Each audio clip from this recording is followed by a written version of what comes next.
start awal di banking itu sebagai management trainee. Ya.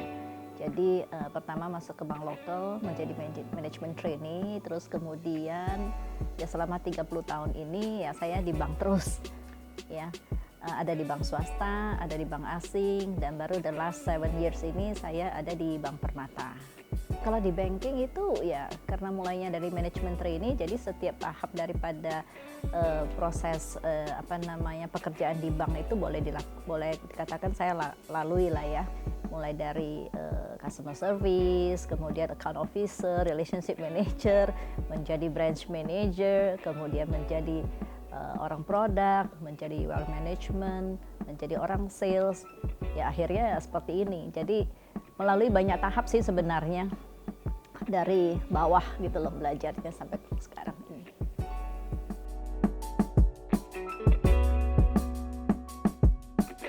Terutama untuk banker dulu ya kali ya. Kalau untuk seorang banker yang paling dibutuhkan itu value-nya adalah integrity. Ya, itu menurut saya sesuatu yang paling utama kalau kita sebagai seorang banker gitu loh. Tapi di samping itu kalau saya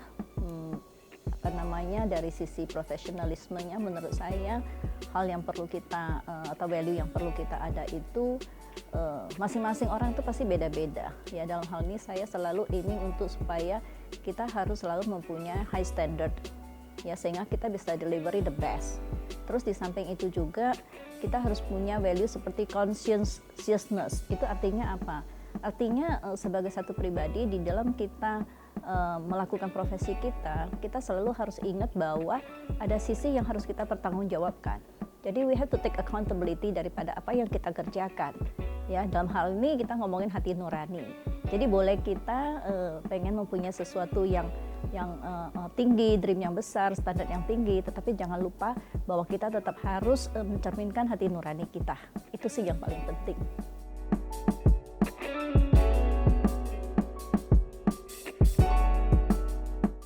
Iya, kita melihat di tahun lalu ya, dengan adanya perlambatan ekonomi, otomatis itu memberikan dampak kepada banyak usaha ya. Dan dalam hal ini itu yang paling berpengaruh itu adalah UMKM ataupun retail. Ya, kebetulan saya responsibility-nya di retail ataupun UMKM. Jadi kita melihat banyak sekali dampak yang yang dihadapi oleh nasabah kita, terutama debitur kita. Ya, mereka mengalami kesulitan ya dengan adanya PSBB kan, usaha tidak bisa jalan ya kan, otomatis banyak toko yang tutup juga ya kan, banyak restoran yang tutup. Nah, itu banyak berpengaruh kepada bisnisnya mereka. Itu pertama. Sehingga dalam hal ini kita sebagai bank, kita juga harus bisa mendukung mereka ya. Jadi sesuai juga dengan anjuran daripada pemerintah, kita juga memberikan fasilitas di mana kita restrukturisasi ya dari fasilitas itu. Di samping itu perlambatan ekonomi juga menyebabkan pertumbuhan daripada pinjaman baru itu juga melambat. Jadi otomatis tahun lalu pertumbuhan kredit kita di retail ataupun UMKM itu melambat sih. Selama COVID itu kita tidak stop memberikan pinjaman. Kita tetap memberikan pinjaman. Cuman tetap aja harus lebih prudent ya. Kita harus lihat bidang industri mana yang memang kita bisa biayain, kita bisa support, itu kita tetap berikan. Ya, sesuai dengan strukturnya, tipenya, pembiayaannya.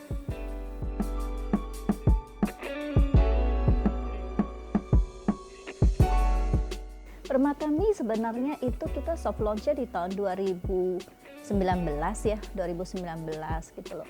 Kenapa kita launching Permatami yang mana fokus ke lifestyle? Ya, saya cerita sedikit mengenai background-nya sebenarnya seperti apa. Kita melihat bahwa 30% daripada penduduk Indonesia itu sekarang ini adalah milenial ya. Dan milenial ini sebenarnya mereka punya banyak needs yang menurut kita belum terpenuhi ya. Yang paling awal, yang paling basic itu adalah dari sisi menabung sih sebenarnya ya. Jadi kita berpikiran bagaimana caranya kita bisa menginitiate dan mengencourage mereka untuk menabung. Dan kita juga tahu bahwa dari satu sisi milenial ini juga sekarang ini kan mereka sangat suka dengan lifestyle, terutama masalah ngopi-ngopi gitu kan ya, belanja online, hal seperti itu gitu loh. Jadi dengan melakukan sedikit survei yang kita lakukan untuk melihat kepentingan dan kebutuhan daripada milenial ini apa, ya akhirnya kita luncurkan produk Permatami. ya, yang mana tujuannya adalah untuk memenuhi dan untuk mengencourage mereka mau melakukan kegiatan menabung.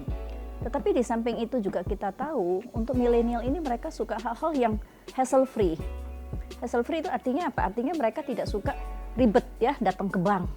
Ya, jadi pada waktu kita meluncurkan Permata Mi itu, yang kita lakukan adalah kita persiapkan juga infrastruktur digital, sehingga untuk membuka rekening Permata Mi tidak perlu lagi datang ke cabang, bisa dilakukan melalui hanya mobile. Ya, jadi kita melalui mobile bankingnya Permata itu mereka bisa membuka rekening dan mendapatkan Permata Mi. Jadi itu adalah jawaban kita kepada generasi milenial. Ya, jadi kalau mau dikatakan dalam 1,5-2 tahun ini bagaimana perkembangannya, boleh dikatakan sungguh luar biasa ya responnya ya. Ternyata memang hassle free itu adalah sesuatu yang menjadi hal yang atraktif buat si kalangan milenial ini gitu loh. Dan buktinya hasilnya cukup memuaskan sih dari apa perkembangan daripada tabungan itu. Nah, cuma satu hal kalau saya boleh tambahkan lagi, perjalanan Mi ini belum selesai. Ya, kemarin ini kan kita hanya tabungan gitu kan ya, tapi kita melakukan survei lagi berkelanjutan untuk mengetahui sebenarnya kebutuhan daripada milenial itu apa aja sih. Kita melihat bahwa milenial itu kan mereka tidak hanya butuh tabungan, mereka juga sudah belajar investasi dan mereka perlu investasi dan mereka juga perlu pinjaman, perlu juga modal untuk usaha, untuk starting mereka punya new initiative gitu kan ya, dan mereka juga butuh rumah, butuh apartemen, ya kan, hal-hal butuh beli mobil, hal seperti itu. Itu berkembang daripada kebutuhan-kebutuhan itu, kita menciptakan ya kan perjalanan selanjutnya untuk Mi ini seperti apa. Jadi dalam waktu dekat ini kita akan meluncurkan ya kan the Mi Comprehensive Solution, Holistic Solution untuk milenial ini.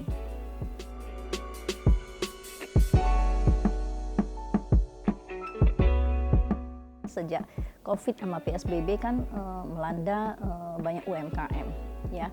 Banyak debitur mengalami kesulitan ya kan. Terus kemudian pemerintah juga dalam hal ini pengen menggalakkan bagaimana caranya memulihkan ekonomi, makanya diluncurkan program-program atau stimulus-stimulus ya kan. Jadi kita berpartisipasi di dalam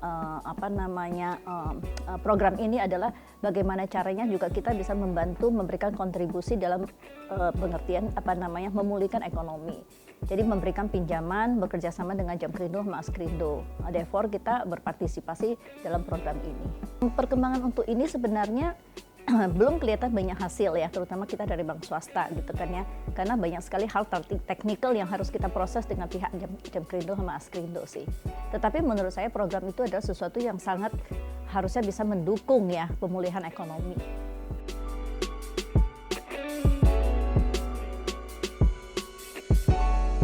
Jadi memang itu adalah salah satu langkah strategisnya Permata Bank gitu kan ya, karena kita sangat menjunjung tinggi terhadap nilai-nilai yang menyangkut sustainability ya, hal-hal yang berkelanjutan gitu loh. Jadi dalam hal ini kita melihat bahwa kenapa enggak gitu loh, kita juga launching satu reksadana bekerjasama dengan Batavia ya kan, reksadana yang ada value-value-nya ESG ya kan, environmental, social, and governance.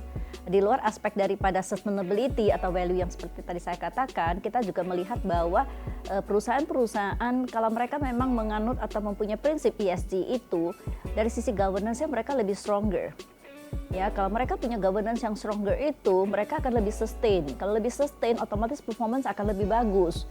Ya kan, sehingga hal ini juga akan memberikan yield ataupun efek yang lebih bagus gitu kan ya untuk investor gitu loh. Jadi kita berpikir bahwa ini adalah satu prinsip yang cukup bagus ya kan untuk membantu investor dan memberikan varian baru untuk investor kita juga. Lagi pula kita tahu, balik lagi yang tadi kaum milenial sekarang ini itu mereka sangat memperhatikan hal-hal yang seperti itu gitu kan, nilai-nilai seperti itu penting buat mereka. Jadi kita pikir bahwa ini adalah sesuatu yang di satu sisi kita bisa melakukan hal yang lebih strategik, tapi di sisi lain juga kita bisa memberikan value atau varian yang baru kepada investor, yang mana itu sesuatu adalah untuk berkelanjutan dan untuk sustainability juga gitu loh.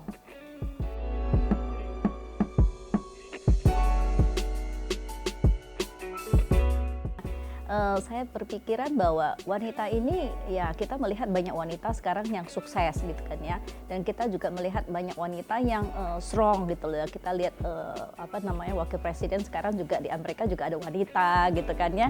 Terus kemudian ya banyaklah di belahan dunia ini kita lihat wanita yang menjadi pemimpin ataupun leader gitu kan, yang menjadi CEO perusahaan-perusahaan besar juga ada gitu loh. Jadi mungkin kalau saya suggestion buat wanita adalah selalulah berusaha atau fight for yourself gitu loh, fight to be success gitu loh. Jadi jangan merasa tidak bisa karena kita wanita. Tidak ada kata yang tidak bisa buat seorang wanita. Kalau menurut saya, selama kita mempunyai keinginan, selama kita punya kemauan dan kita punya strong determination, we can get it.